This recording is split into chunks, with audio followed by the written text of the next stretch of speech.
বয়স মাত্র ৫ কি ৬ বছর, অথচ ফুটবল খেলে মেসি বা নেইমারদের মতো। এই বয়সেই তার অবিশ্বাস্য ড্রিবলিং ও বল নিয়ন্ত্রণ ক্ষমতা দেখে মুগ্ধ এলাকার মানুষ।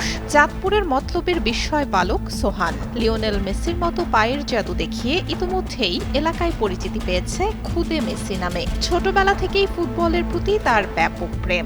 বড় হয়ে মেসির মতো ফুটবলার হতে চায় সে। ফার্ম ফ্রেশ পাস্তুরিত তরল দুধ, বেশি ভালো দুধ।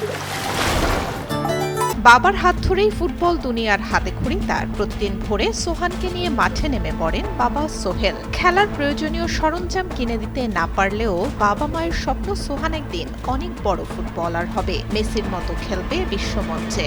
সোহানের এই অবিশ্বাস্য প্রতিভা ইতোমধ্যেই নজর কেড়েছে দেশের ক্রীড়াঙ্গনের। ডাক পেয়েছে দেশের শীর্ষস্থানীয় ক্রীড়া শিক্ষা প্রতিষ্ঠান বিকেএসপি থেকে। খুদে ফুটবলার হিসেবে সেখানে প্রশিক্ষণের সুযোগ পাবে সে। সোহানের এমন অসাধারণ দক্ষতা দেখে অবাক এলাকাবাসী। সরকারের একটুখানি সুনজর পেলে সোহান হয়তো একদিন দেশের গণ্ডি পেরিয়ে বিশ্বমঞ্চে বাংলাদেশের নাম উজ্জ্বল করবে, এমনটাই প্রত্যাশা মতলববাসীর।